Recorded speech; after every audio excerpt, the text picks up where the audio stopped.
Whoa. Hey, everybody. Welcome to the Show Boys podcast. Nick and Chad are here bringing you the Knight of the Seven Kingdoms companion series. I'm Pixel Nick, and this is with me, Chadwick III. How are you, sir? I'm great, man. I'm great. Good to be here. Excited. How are you, Nick? Mega pumped. Just rewatched the episode. So did I. Yeah. Was able to really enjoy it after I got the initial watch out of the way on Sunday night. 10 p.m. premieres. I don't know why they changed it from 9 p.m. Because I got on there at I was late. We were watching something else, and I was like, "Oh, I gotta watch the thing." And it's like 9:57. I get on there, and it's nowhere to be found. Yeah. And I'm like, "Where is it?" I was so confused. I was really worried. I was like, "Did I miss something?" Yeah. I'm not the biggest fan of the move to 10 o'clock, to be honest with you. And it also just annoys me in general that if you're gonna release it week by week, just release it at midnight the night before. Like, let it just come out that day. It doesn't have to be 10 o'clock, 9 o'clock at night. I mean, I like that about HBO though a little bit, because I remember Game of Thrones, the 9 p.m. releases, even Sopranos, all of it, right? Like, it's just the thing to do on Sunday nights. Everyone watches it together. I think it's just like a very classic thing to take us back to a group viewing. It's the group viewing thing, I think. Yeah, I mean, I guess it does limit your exposure to spoilers throughout the day, right? Right. But yeah, 10 o'clock is just asinine, to be honest with you. Weird. I don't know what's going on at 9 o'clock that can't be moved. Yeah, that was the only thing I was thinking. I was like, is there something doubling up that they must be more important than Game of Thrones? Anything? Yeah, there has to be. Might have to look into that and be like, why? Right. But that's okay. Luckily, these episodes are a little on the shorter side. I mean, this one was 50 minutes, which I think was awesome for the premiere. We'll see how we trend for the season. But I do like the 50-minute runtime, not a full hour, but not 30 minutes, not 40 minutes. So I think that's a sweet spot for this. But I mean, real high level. What'd you think? Yeah, man. The first time I watched it, I was like, yeah, it was good. Like, it was all right. It was good. Second time I watched it, I don't know what happened, but I loved it. I literally loved it. I think that it is just oozing charm. It's just a very charming show. Good score. Good sound. Great score. Yeah, great score. It's just a chill little episode to get through. You know what I mean? There's nothing extravagant really that happens in the episode. It's just a chill, almost like a Game of Thrones bedtime story. Yeah.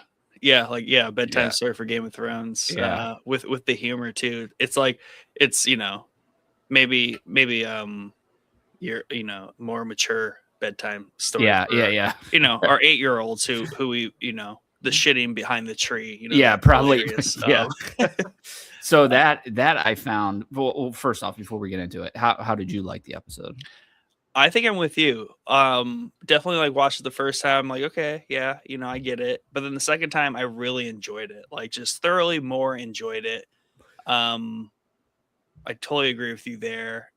I appreciated all the little things, obviously, way more the second time through. And I think that's just what we find, especially with House of the Dragon and all of, these much more denser shows.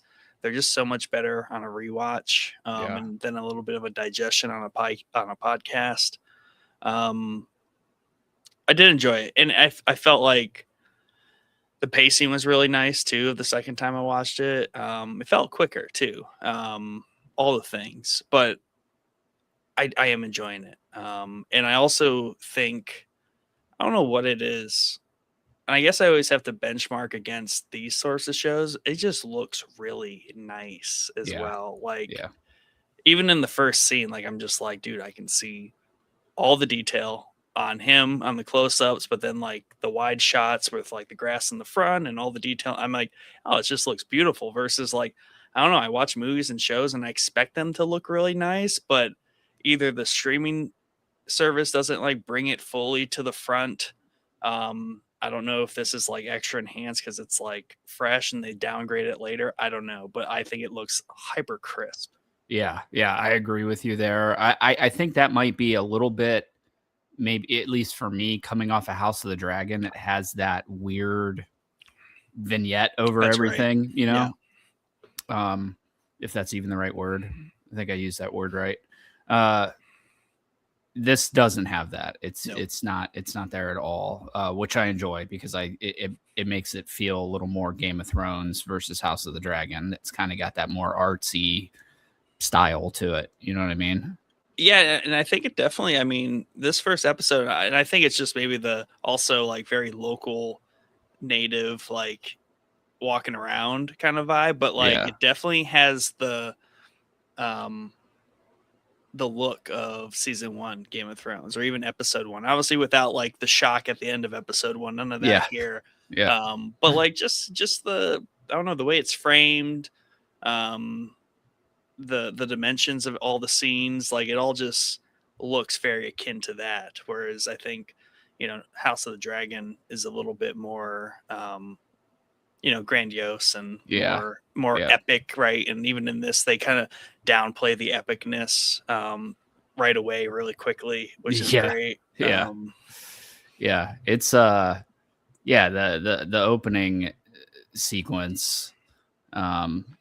First off, we're gonna have to jump ahead to the poop scene real quick because it's all the same thing. It's hard to not see that, and I'm sure it wasn't intended this way, but it's hard to not see that as a dig to Game of Thrones because they are literally playing the theme music right prior to him shitting behind that tree.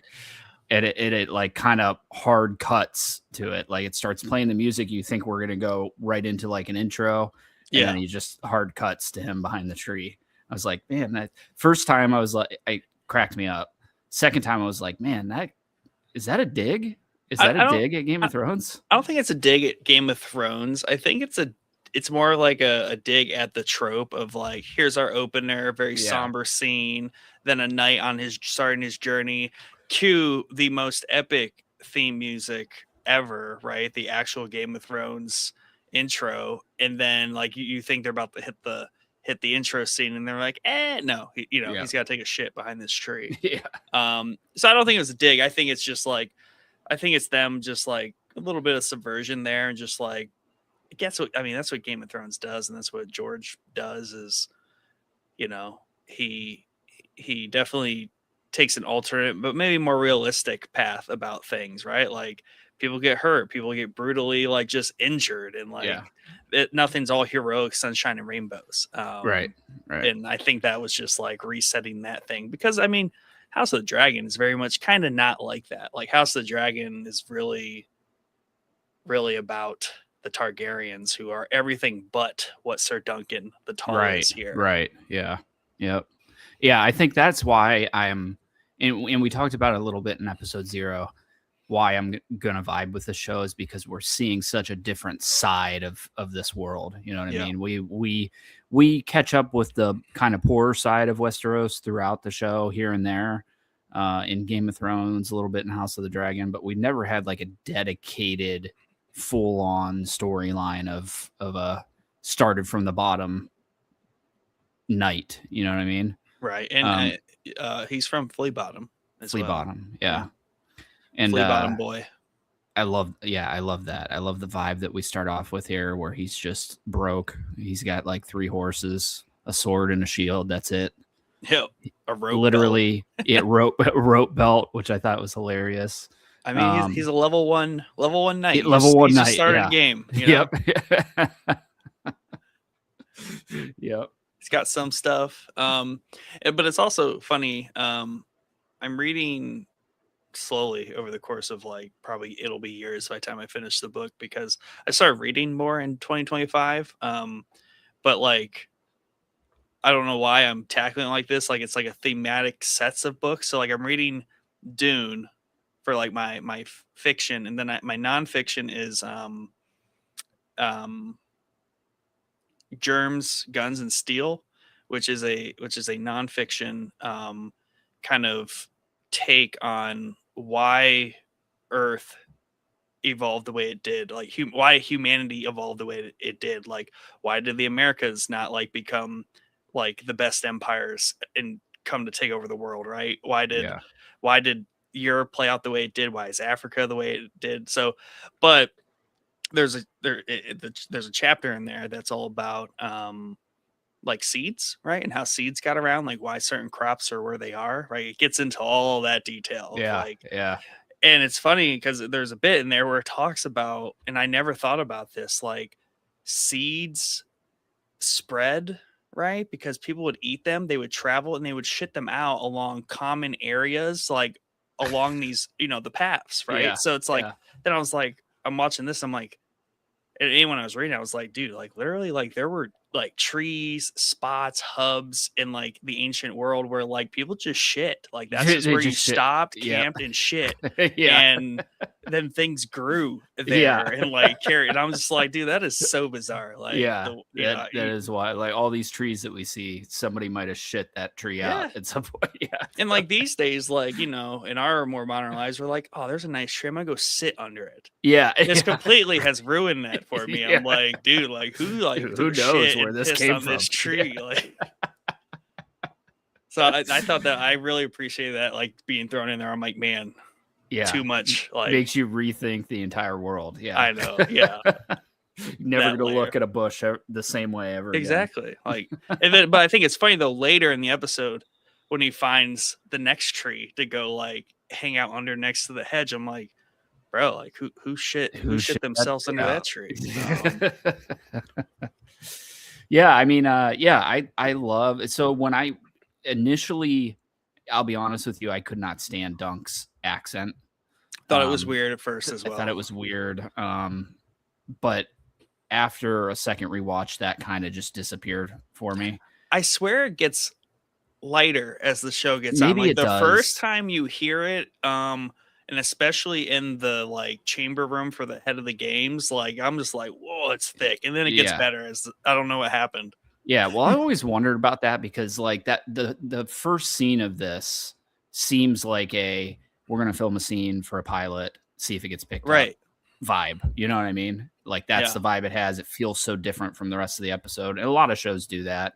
Like I think The Shield, the first episode is in a totally different police precinct than the rest of the series because it was a pilot and it got picked up, right?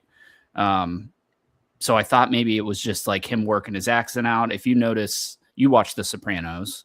Yep. The first season of The Sopranos versus the rest of the series, Gandolfini's voice changes radically, his accent that he does from season 1 to the rest of the show. So as he's figuring that out. So I don't know if that was a little bit of what it was and he kind of figured it out towards the second half of the episode, or if he just talks like that. I don't know. Also, he might. But yeah, it was not vibing with the accent initially. But yeah, like I said, that went away. And there's a lot of humor in this episode, which I really enjoyed. Whether it's the tree scene or the hard cuts to him getting slapped by his ex-master, which I thought were hilarious, him hitting his head. There's a lot of humor in here. And I think that's what gives me like bedtime story vibes, at least in this first episode. I'm sure if you watch the trailer for the season, things are going to escalate beyond bedtime story by the looks of it. So, but yeah, did you get that vibe? Yeah, and I don't know if it's like his like his lordship like speak, like maybe like he throws it a little on thicker when he speaks properly to his lords versus just like slumming about the countryside and the camp. Maybe that is it. Because I mean, it's also really thick when he's talking to the Baratheon as well. But then it gets better when they're drunk and they're talking. So maybe it's more so his just like nervous lord speech, and maybe that's how we can like think of it in our heads if it continues. Maybe that's just a very intentional character inflection that they're like speak really really badly. Well, you also have to think that if you're comparing it like in this world, like the royalty is going to speak better than the poor in this world, and they have throughout the entirety of Game of Thrones and House of the Dragon. The poor people always speak a little differently than the nobles. They do these too, you know. I mean, Yeah, you know. yeah. But yeah, I mean, I was super excited to see a Baratheon. I love Baratheons. I've loved every Yes. Baratheon we've seen so far. That's why Lionel's on the thumbnail tonight, because I was Yeah, like, I'm looking at the images that HBO gives out for the press kits, and I'm like, you know, favorite character of the episode, and great picture here of him. yeah, yeah. Yeah, the Baratheon like party tent is just top tier. Yeah, top. I agree. Yeah, I don't know what it is about the Baratheons, dude. It's just, and they're all. It's so funny because in this world, like every house has its like archetype. You know what I mean? And then the people from that house, no matter what part of what century we're in this universe, you can be like, oh, that's a Lannister without seeing the lion on the shield, and you can say, oh, that's a Baratheon. You know, and I love that little detail. And this guy is through and through a Baratheon, more Rob than Stannis, but yeah. And then I think, yeah, because they have the whole like Stannis is very much like Storm's End, like hardcore, like Baratheon, and then you have these like jolly good fellows. Kind of how I would frame it. And it's something about, he has that speech where he's like, our ancestors 4,000 years ago, off in that meadow over there, like someone invented this great game of jousting. Who was it? But it's like, I feel like the Baratheons are down in the hub there, right? Of like just top tier medievalness, right? You got King's Landing nearby, you got they're in the Reach, Storm's End, just like all very established like lordships down there in kingdoms. And I just feel like they have the lighter side of all these people who take themselves very seriously. They like to hunt, they like to drink, they like to dance, they like to have a good time. So I feel like they kind of like pander to the whole royal thing, and they don't take it as seriously as nearly anyone, which just makes them a ton of fun. Yeah, I agree with that.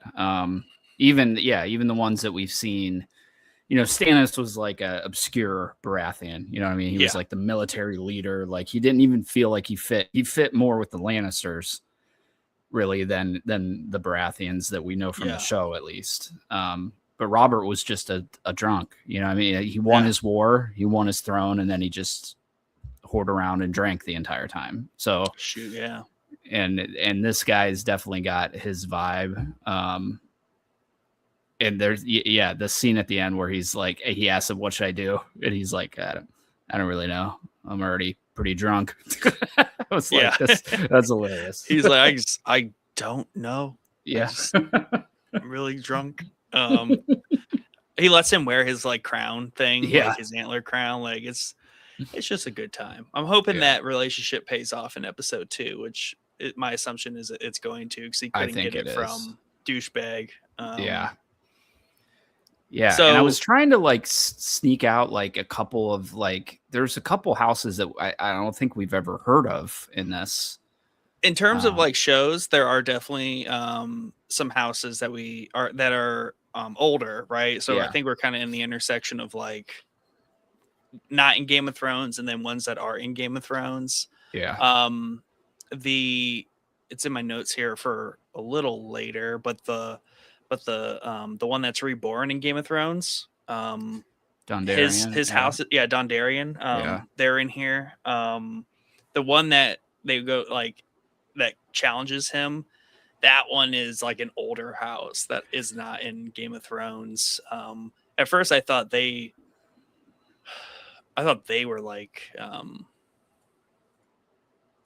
I forget, like the fire guy from Game of Thrones who got reborn, but it wasn't. It's a different one. Yeah. That's definitely the one new that I was houses. talking about. The one that challenges him, because he's got like an apple on his breastplate, and I was like, I don't think I've ever seen the apple sigil before. So the tourney sign up, sparring challenge. Sir Stefan Fossaway.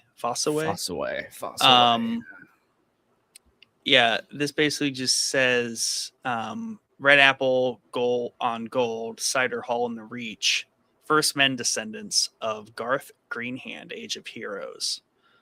Yeah, and a lot of the knights, just because he has an apple on his breastplate doesn't mean that's associated with any big house. So like a lot of the knights in the world, Right. like the knight of the smiling, I can't remember, there's like smiling tree or something like that. Yeah.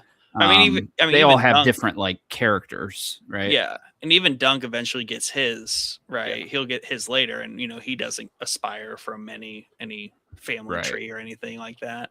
Yeah. But we do in the first scene, learn a little bit, because we obviously know he's just an orphan boy from Flea Bottom, and he was squire to a knight. Though I like that there's this layer of dishonesty just a little bit, because he's trying to like get himself into that zone, but like his shitty lord like never knighted him, treated him like crap, never really intended to train him. He just needed a squire to to carry his shit. So I like that there's this this awkward, like he's trying to like just lie a little bit to get him into the the ranks of knighthood. Yeah. I definitely like that. You can tell that they had like a weird relationship as squire and knight. You know what I mean? It wasn't really this. He's kind of leading it on to be like this father son, son I never had type of deal. But you only hit me when you needed to. You only hit me when he needed to, and then it flashes to him getting hit like 5 or 6 times. So yeah, he's definitely lying a little bit, which for Hedge Knight, I mean, that's on point, right? Like he's trying to get into the good graces of somebody. Yeah, and I thought, he says it toward the end of the episode when he's trying to like get that dude to remember who his lord was and everything. But like, his lord Arlen helped them hunt the Vulture King in the Red Mountains, and that is a Dornish bandit lord.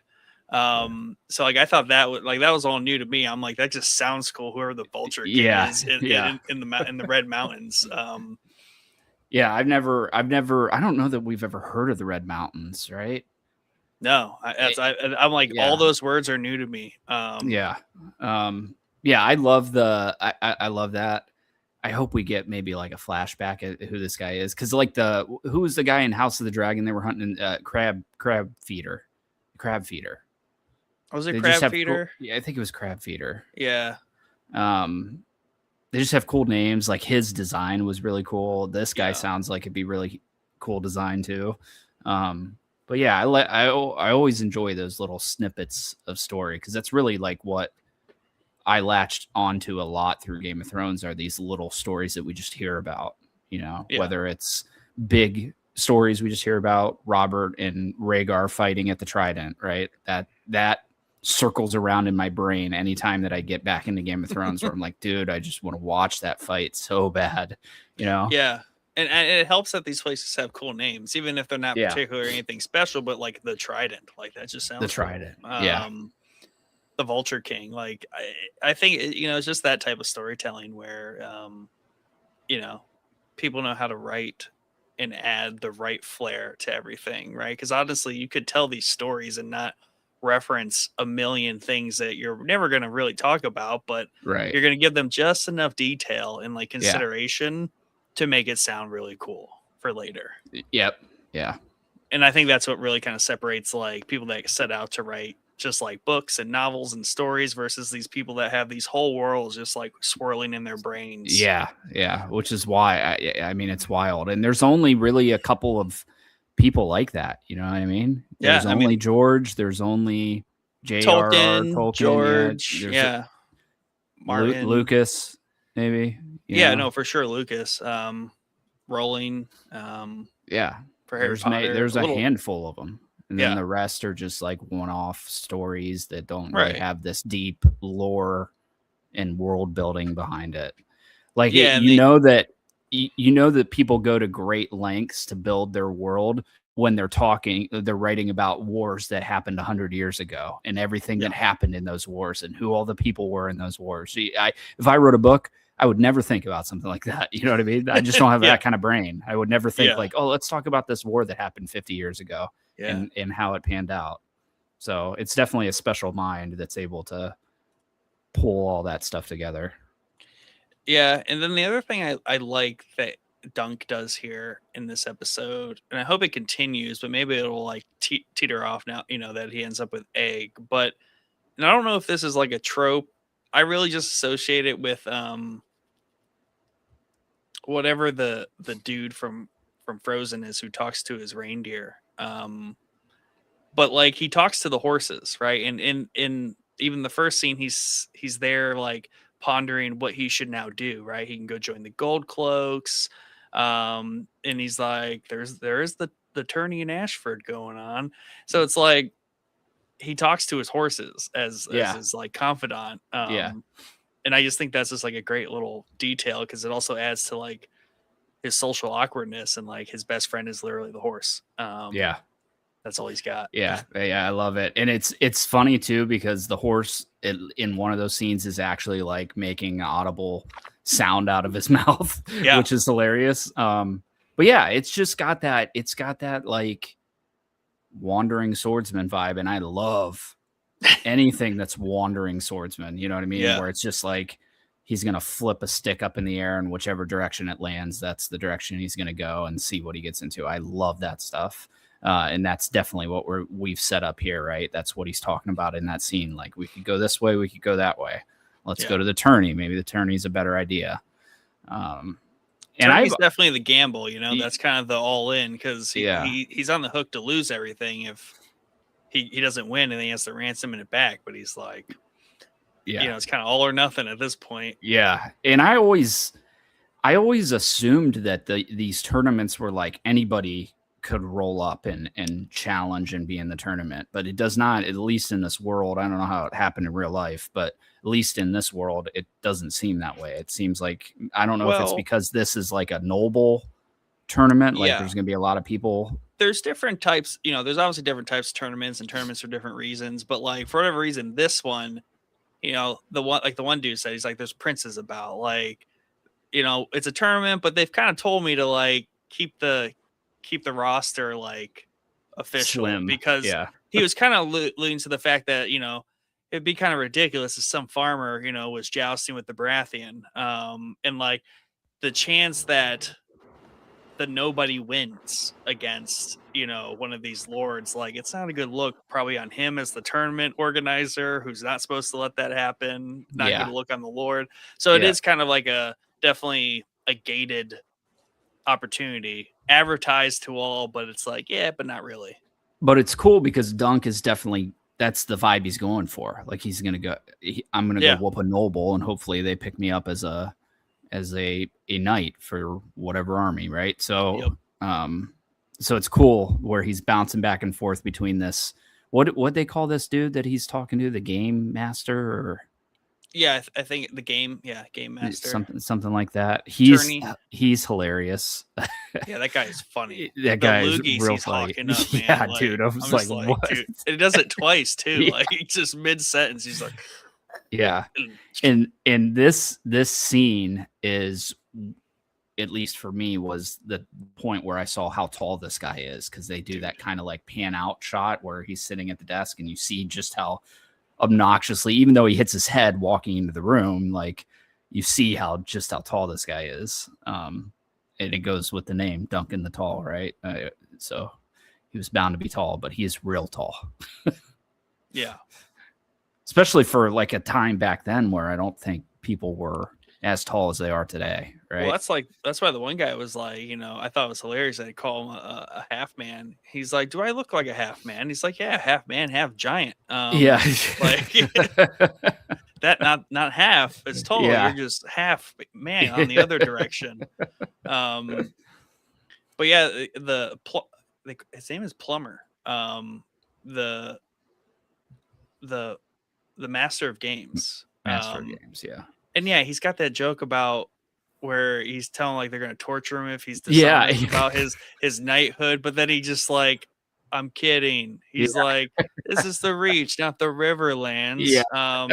Which we all know a little bit to the ways to the north. Like the Riverlands is a very much more gruesome place. For sure. They got the, I don't know do you think the the ones that made Reek, That house. Bolton. Bolton. Do you think like the Bolton house is around? I don't know because Those people are they twisted. seemed those people are definitely twisted, but they kind of seemed, at least in the show, as like up and Little upstart. comers in Game of Thrones. I know that there is a history and lores thing with Roose Bolton where he talks about his house a little bit, but I can't for the life of me remember what he said. But I believe they're a relatively up and coming thing. I'm sure there's a couple generations there, but nothing major. Yep. Yeah. But yeah, definitely a great scene, and signing up gives him a glint, like kind of turns him away, but then does, he's like gives him a chance kind of, but he's like, if you can find someone to vouch for you, you're in. Yeah. So I also love the opening shit moment. Yeah, Game of Thrones theme about to play. Love it. I agree. For sure. Yeah. That was I'm telling you, dude, that feels like a dig. I whether it was intended that way, I think it's a dig. I think it's a dig at Game of Thrones. To not take itself too seriously, ever. To maybe not take the, I mean, I think it's certainly how I took it. I didn't take it initially the first time watching it because I was just in like shit shock. You know what I mean? So I think it was a dig at us to not take want the theme song. Yeah. Because we never got one. We never got an intro or anything like that. It's just not that kind of story. Yeah. I'll be curious to see, because I don't think the first episode of House of the Dragon we got one either, and then obviously eventually it came. So I'll be curious to see if we get maybe a shortened version of it. Yeah. But the night that he does attempt to is the Dondarrion, Sir Manfred Dondarrion. He's like the snooty one that's whoring about the whole time. He eventually catches up with at the end. But he's the one that is an ancestor to the Brotherhood Without Banners. Yes. Beric Dondarrion. So who we see in Game of Thrones. So I thought that was a cool like tie-in into a random like character, because I don't think I ever really, you don't attribute that guy to much, Beric, right? Other than serving the Fire Lord, and he's resurrected. I think his house is mostly just gone at that point. He's kind of the last of them. Yeah, he was always a character I wanted more of, but it maybe it's because we didn't get so much of him. Maybe if we got more of him, I wouldn't have liked him so much. But that little band of like Robin Hood heroes, I just always wanted more of them, and we get a little bit more towards the end of the show. But yeah, it's just it's interesting. I'd love to know the history of the house. Like, are they a powerful house at this point? They must be. Well, I got so Purple Lightning on a black starry field is their banner. Sigil banner. Blackhaven in the Stormlands is where they're from. Stormlands, so that be. So it sounds like they are a sub lordship in the Baratheon domain. Yeah, that makes sense. Yep. Yeah. To go back to earlier, the Night of the Laughing Tree. That's what I was trying to spit out earlier. But just these characters that we hear one story of, I find it so enticing. And really, it's cool because Duncan the Tall was one of these stories that we heard in Game of Thrones, and now we're seeing it kind of pan out. But they're just these one-off, like, and I got a lot of them from that Histories and Lore stuff where they talk about this duel between the Smiling Knight and blah, blah, blah. It's just, I find that stuff so enticing. I don't know why. Yeah. Like, I just want to see all of those, whether it's animated, whether you just make a 5-minute scene of Rhaegar and Robert fighting at the Trident. Just give me something. Yeah, maybe I'll have to find. There has to be like a very detailed map of where all the like mentioned sub houses and everyone is on a map, right? Yeah, like just little states basically carved out. Yeah. And his we see a lot more of his horrors than himself in this episode. And the part where they're calling she's like, oh, it's a Hedge Knight, and the one goes, what's a Hedge Knight? It's like a knight but sadder. Yeah. And like I love the way he takes offense to things, right, in Yeah. a very polite way. Like he's like, you don't have to mock me, Yeah. Yeah. and like even like when the Baratheon Lionel is like kind of questioning him when he first approaches the table, he's just like confused. He's Yeah. like, am I about to die because I'm offended like an actual lord? I absolutely loved his answer there, though. Like, I think he asked him, like, have you ever been, what's he say? You ever been punched in the face? Well, bigger guys get punched more than little guys do. Yeah, that scene is just so good because he's like, he gets invited in by his buddy he met, who is fighting his brother, right, in the training area. The Apple clan, I'll call him. He's just like, oh, you hungry? And like, dude, Dunk is always hungry. Yeah. It's just a stable of like super tall people. Yeah. But like he's just like hanging about in this, Baratheon tent. He's like eating, he's big old chicken leg, but then he has like a dessert. Yeah. Like, they just tell him to come over and he's like, me? But then he comes up, he's like, tall people get hit more than short people, right? He's like, he's like, I don't know, but I don't disagree with you. I believe it. And it's just like one of those conversations, just kind of like really picking at him to see how he reacts. And, he doesn't know Baratheon's having fun the whole time. And he just gives the honest answer. He's like, I'm here for supper. Really? Like, you here for my head? That. Or I love that. Which are you? Saul supper. Yeah. It's that whole sequence with them is great. And the rest of this entire scene is phenomenal. But yeah, you're right about the hungry dude. Like, he orders both meals at the inn, which I thought was hilarious. I also thought it was funny that she grabbed the cup off the ledge and then drank the rest of it and then poured his whatever it was, wine, beer, water into it. I was like, okay, I mean, different time, I guess. Different time. Daryl here says the scenes with Lionel are my favorite. Yes. Yeah. Lionel is my favorite character in the show so far. Just a cool design too. Like his sword. I want to see his sword too. His sword looks so sick. Yeah. It's got like the antlers on the end of it. He definitely, he looks like Oscar Isaac a ton. Okay. I'm so glad that you said that because I had to look it up. I'm like, that is not Oscar Isaac. Yeah, dude. I thought it looked just like him too. Yeah. Or a cousin. But it's like the salt and pepper, like beard hair thing going on, the very dark features. Yeah. Yeah, he's been in a ton of stuff though. Like he's in The Gentleman, The Crown. Like he's in a bunch of stuff. They like scooping people out of The Crown, huh? What's his face in The Crown also? I think it's just like a British. Yeah. We kind of got heavy British European casts on all these shows. But yeah, just his demeanor. He's well acted. He's got that flamboyance to him. To that flamboyant lord thing. So he also reminds me of your boy from Game of Thrones, that not Oscar Isaac, his best friend, Pedro. Oberyn. So like he's kind of like an Oberyn type character, too, where he likes to drink, likes to have fun, but he's also like can be serious. He's obviously probably a very skilled knight. Yeah.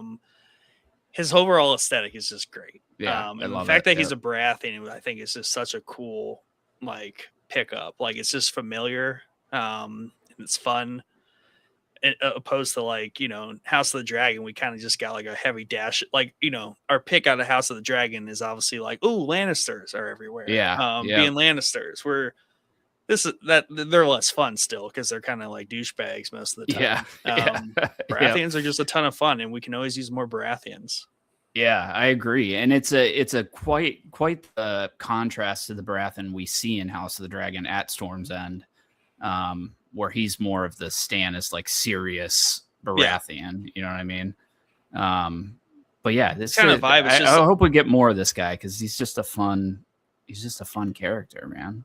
We will, because even on the intro here for the episode here, I see a couple of clips, and from the trailers too, where like. He's in a few of them. He's definitely going to be around and doing things. So yeah, I'm happy he seems to be at least a pretty strong supporting character in this initial part of the story at the very least. But yeah, the dancing and all the silliness that's going on in that scene is great. But then like all the way at the end, like he stumbles off, he apologizes to the chandelier because his antler hit the antler on the chandelier. He's like, sorry. But then he spots who he's been like looking for this whole time. And it's just like a cool little, we always talk about this, like the quest, like he's on a little side quest. And what is his quest? It's like a 24-hour, I need to find this knight so he can vouch for me, and I'm just the squire of someone that fought for his father when they invaded the Red Mountains. Yeah. And granted, this dude sucks, but he made a good point. He's like, my dad went in there with like 800 dudes. Like, we've forgotten far more people who did a whole lot more than just suffer a wound. Took a wound. Yeah. Yeah. I was like, that's a fair point. Like, we're really stretching here to look for a vouch. Yeah, for sure. And you can't expect him to remember all 800 people that went up there with him, let alone the people that got wounded, let alone the people that got killed that went up there with him. Because half these people he probably didn't even know, right? They just joined the army. So I also get the vibe that, you know, his Pennyworth or whatever his lord was is, you know, I think he was kind of like a drunk and kind of like a hardcore, like, it's in the name, C-tier knight. Yeah, it's in the name, Pennyworth. yeah, very very Dickinson, like, you know, where the name is just like Scrooge. It's just like dead on. So So he's really reaching. He's trying to be a knight. He has, dude, like a pinky toe in the door for this whole situation. Yeah. Like, you'd be lucky if your lord that you squired for was a notable knight, but he don't even have that. Doesn't even have that. Yeah. And honestly, this guy doesn't look like really even a knight. Like, he looks, like you said, like a drunk, or like, you know what I mean? He's not a serious looking knight. And I love that. And I love the starting from the bottom stories. And this is about as low. I mean, we grew up in Flea Bottom, right? Bronn. So it's about as low as we can go. Yeah, yeah. Well, I did watch Spoils of War, and Bronn's like complaining about not having a castle and stuff, and Jamie's like, "Oh, look at you, Bronn from Flea Bottom, with a bag of gold, serving me, and complaining about not having a castle." Yep. Yeah, I mean that's cool though. High-minded ambitions for Bronn. I think we got. I don't know if we have that from Dunk yet. He's a little low-minded currently. He's just trying to get a knighthood. You know what I mean? I think it's just he don't know all his options, but he does know this one is probably his best one. Yeah. Might he die? He might die, but he seems not to have enough mind to think of any better alternatives. Yeah. I mean, but there's no. I mean, you can't get any lower, right? I mean, sleeping under hedges. It's in the name, Hedge Knight. You know what I mean? He's lucky. He's not lucky. Even a knight, technically. Yeah, he's not even a knight, and he's lucky that he even has a sword and a shield and a horse, let alone 3 horses. Yeah. So he's got maybe 2 toes in the door. He's doing all right. He's doing all right currently. The 3 horses take him further than every other attribute he has. Yeah. But, we'll deal with it. I want to talk about Egg for a little bit. Old Egg. Egg is important to these stories. Egg, I think, is going to be important to these stories. Yeah. So we meet him initially in that inn scene. He's the stable boy. Little bald kid. He's freaking adorable. And we don't know much about him. We know what his last name is, but they don't really say that in this episode at all. So if you don't know it going in, you don't know what's going on here. But I have more now that I know what his last name is. I have more questions than I think I have answers to, right? Like, how is this little Targaryen boy a stable hand far away from King's Landing? Yeah, so he's definitely like in hiding for some reason. Like, he's not, Dunk does not know, and probably the innkeeper does not know. I don't know if that in the inn, the drunk, like, was that the The dad, Targaryen dropping off Dunk, like, maybe. was that Yeah. all part of the I don't know. They don't really tell us who that I assume to be a Targaryen was, paying with a Targaryen coin, looking kind of Yeah. Targaryen. Yes. Um, but yeah, and like I don't even know if Egg is actually the stable boy, kind of is, because the innkeeper was kind of like, did he run off again, or like is he out there doing what he's supposed to be doing? So, we get kind of pieces tied together there.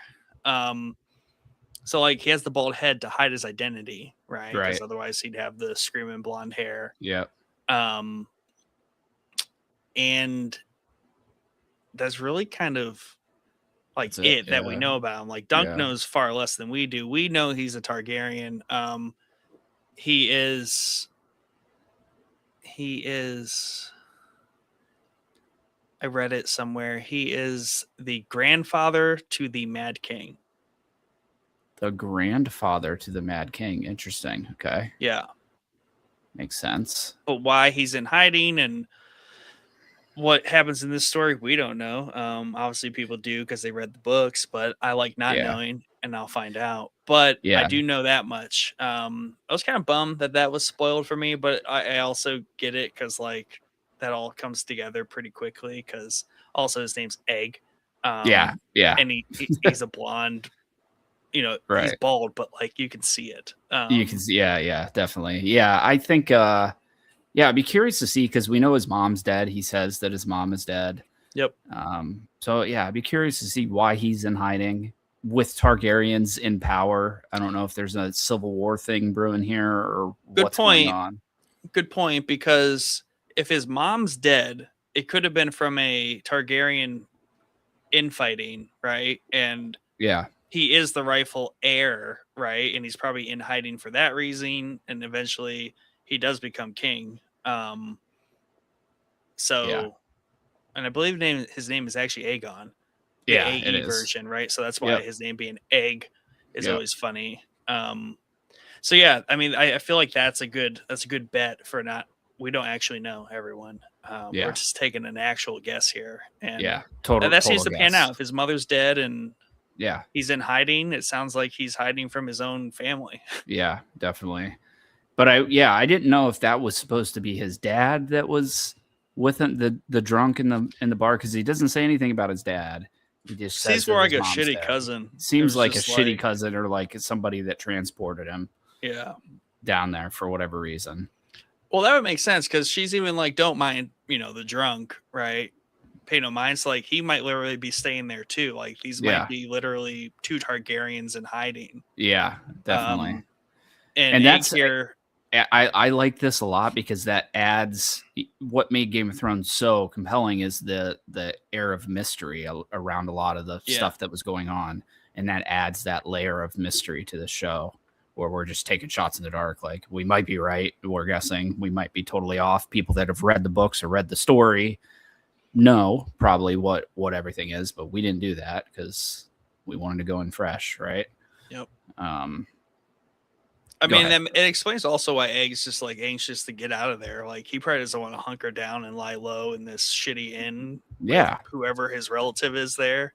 Yeah. So he's probably like, let's go. I'll go do a thing. I'll be your squire. And honestly, in this world, it's a bad idea to stick this kid in an inn and just leave him there if you're trying to hide him. It's better for him to be locked into a knight that's going to be traveling, always staying one step ahead of whoever's trying to find him, right? Doesn't make any sense to drop Arya and the Hound. Yeah. Yeah. So it's interesting. I probably would have picked a different name besides Egg if I was in hiding and my name was Aegon, but that's just me, Yeah, you just be like, my head looks like an egg, I swear. Yeah. Why do you have no hair, little kid? Yeah. Yep. So yeah, that will be fun. And then obviously that takes us, to the end scene, which is great. And Dunk's drunk, kind of downtrodden because his conversation with Lionel, they were kind of having that drug like honest conversation. He's like, what chance do I have? Like, sure, I'm fast and I'm strong, but so are you, and you train with the best, jousters and knights and all the kingdoms. He's like, you're right. you have no chance. Yeah. Just like, he's kind of drunk and like sitting with the reality of like what he's trying to get himself into. Yeah. So, him going back to his little clearing by the tree, his little shitty tree, Yep. by the hedge, and there's a fire, and he's like, "What the heck?" He's like, "Oh, you again." But they quickly bond. I think Dunk. I feel like it's a similar situation how he found his lord, right? Like probably less adorable, right? You're Less right. like admirable. It is probably more just like, hey, stupid kid in this bar in Flea Yeah. Bottom, like you're my squire now. Yep. I think he sees a little bit of himself in Egg, where this kid just wants to be a squire, and he's kind of he has to remind himself to call him Sir Dunk, Sir Dunk. He's always like Dunk, Sir Dunk. Sir Dunk. He doesn't see himself as a knight yet. Right. And I think Egg kind of helps him remind himself that if you want to be a knight, you kind of got to play the part a little bit better there, Dunk, not just doof around the whole time. He's figuring it out. He's new to this.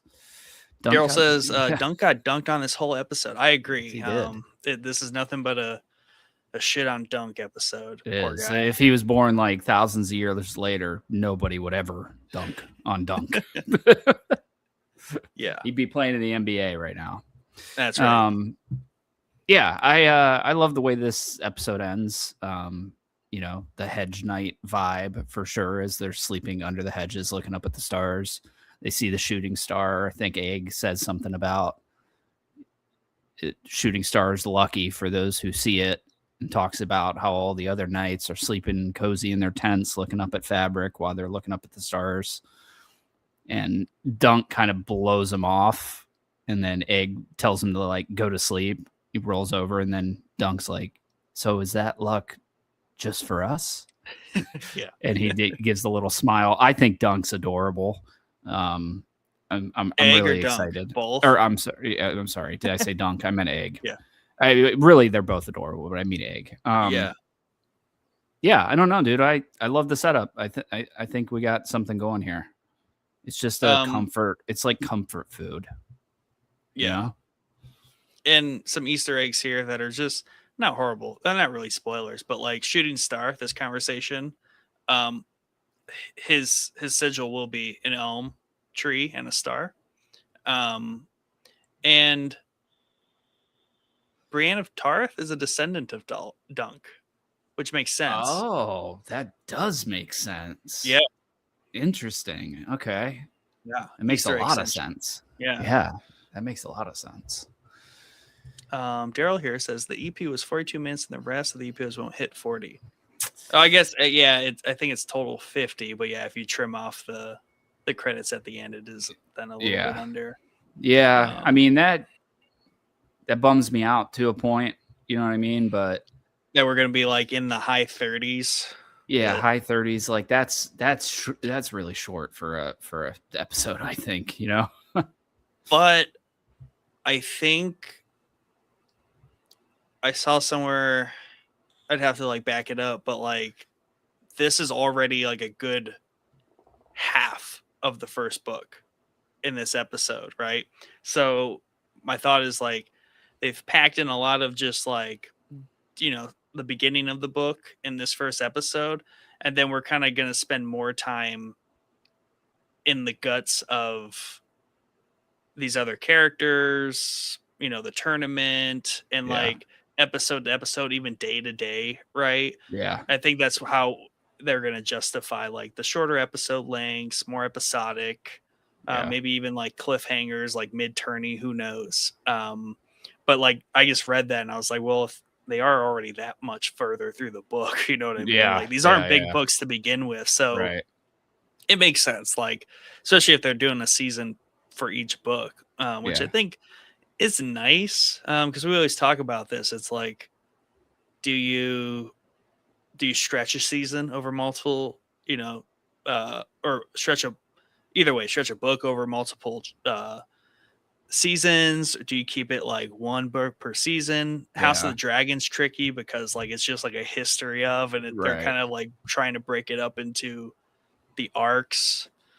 But like Game of Thrones, like they were kind of like doing a season a book, but then it Yeah. kind of starts to bleed together as they move stories around to make it more for TV. Yeah. So I think I like that they are aiming, they're doing one season per what are already short books. I'm sure they could have done a limited series, Over the whole thing. Yeah. So Yeah. I appreciate that they're not stretching out short books into a whole like 8-hour season. Yeah. Right. Yeah. I get that. I'm just not used to the short episodes. That's Right. like, it's anime level of short for me. Most anime are 30 minutes. So, yeah, we'll see. We'll see if it pans out. You know what I mean? We'll see if we get a couple episodes here where we've been like, okay, well, these 2 episodes probably could have been put together to make a more complete episode. Right. You know?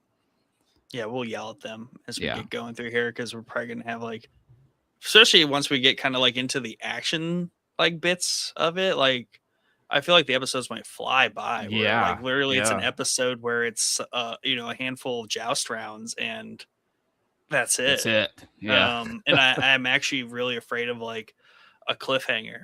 Yeah. Now, which obviously to me, like Game of Thrones and a lot of HBO shows, they don't really rely on cliffhangers to like stick you in, Yeah. episode to episode. But like when they do happen, it's like Jarring. it's really jarring because then you're like, oh, I gotta wait a week. Yeah, for sure. Yeah, Jamie getting his hand cut off. That final scene of it's not really a cliffhanger, but it's like a holy crap moment. Yeah. But yeah, I feel bad for like the people that haven't watched Game of Thrones and they're gonna like binge it because a lot of that gets lost. Like we thought Jon Snow was dead for like a year and a half, 2 years. You know what I mean? Like there's a gap of time there where everybody was trying to figure out, they were over analyzing that scene to every little frame to see if they could get any hint to show that he wasn't dead, and that stuff gets lost when you binge it. And that's the downside of binging shows. What is it, like episode 2 or 3 of the next season where he just like the episode ends with him waking up? Yeah, it's like episode 2, I think. Yeah. Because episode 1 isn't even related to that story. Then you get the Night's Watch on like episode 2 there, and then it ends with that. Yeah. So it's like a whole year and a half, and then an extra week. Yeah. It's like brutal. It's just like, is he dead? So yeah, I think this will also be a good like test pace for other Game of Thrones series. Like these all don't have, do they all, is it different if they're not all full hour like epics and we get these shorter tales? But I think that's fair because like you always go back to those histories and those are like, 5-minute audios with some like visuals tied to them. Those are awesome. Yeah. I eat those things up, dude. I watch those pretty frequently. They're just good things to fall asleep to too. Because a lot of the history of Game of Thrones. Yeah, a lot of the actors do their lines, right? And a lot of them, especially Bronn, has got the audiobook voice of a freaking angel. You know what I mean? So him telling stories, like it's just a chill. I'm gonna, turn it on, close my eyes, and fall asleep and listen to these stories.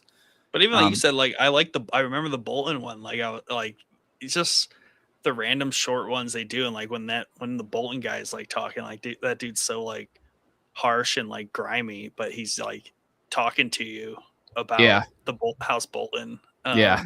It's just also good. Yeah, for sure. Yeah, because you get Tywin's in there talking a couple of times. I mean, there's just if you're a Game of Thrones fan and you have not gone and watched each season has a dedicated histories and lore. And it's all on YouTube now, and they've put it all together so that you can just listen to it for all hours. On YouTube. They're like 4 to 5 minute short stories with some animation, just context for the rest of the show. Each season has a dedicated one. You should go watch those. They're phenomenal. I would love talking about the run times of this and talking about all these stories I have in my head that I want to see from this world, I would love for them to do an anthology series of like 8 episodes of like, here's the battle at the Trident, here's the Night of the Laughing Tree or whatever his name was, I forget already. You know, all these little things that you could crank out in a 20-minute, 30-minute episode, just show us whether it's animated, whether it's live action, whatever. An anthology series here would be amazing. Because so many of those stories are like, I think they could do it live action, make it really high grade, do it live action, because so many of them are so disconnected from the mainline stories. You can just get all different actors. It doesn't matter, even if they're younger and, you know, they're representing, because like you said, Ned Young was perfectly fine how they handled that. Enough time is between these stories that would be fine. I would say, I would be very on board if they pumped in legit budget to a Game of Thrones anthology. Yeah, and if they do it like,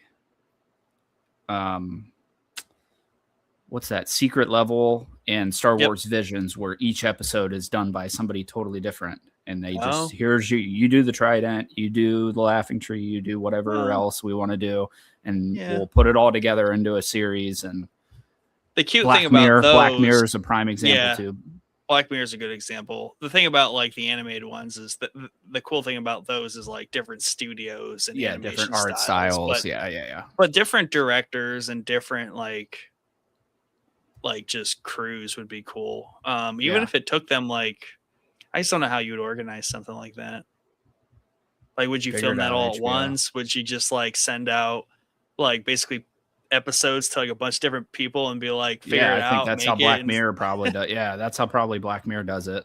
Yeah, how do you crowdsource that creative? Yeah, you crowdsource it all. Oh, I'm sure there are people chomping at the bit to work on a Game of Thrones project.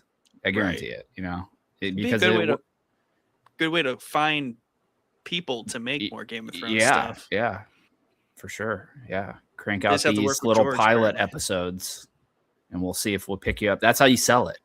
Give us a pilot. We're going to give you a topic. You're going to make a pilot episode, or, you know, just tell the story, and we're going to take it into consideration for Aegon's Conquest, who we're going to use as the directors, and yada yada yada. Make it a contest.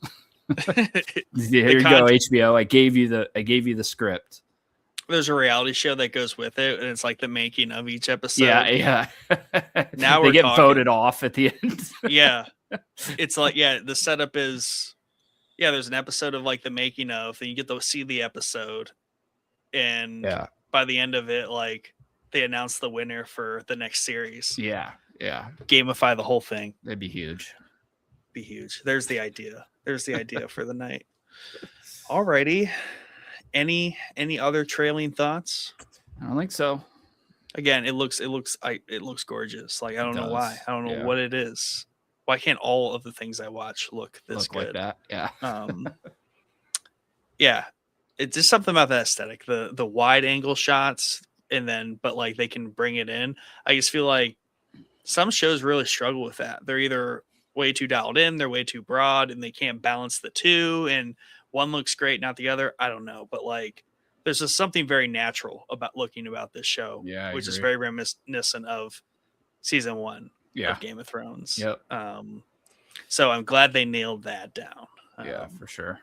And we like House of the Dragon took a little bit of work to get it there. Yeah, they had to tweak it, and you know they had to figure that one out. But this is a lot more simple to make than this is more like the Lord of the Rings, like the Fellowship of the Ring. Yes, a little more. It's Hobbiton. It feels like Hobbiton. Like it just feels grounded, real. Yep. For sure.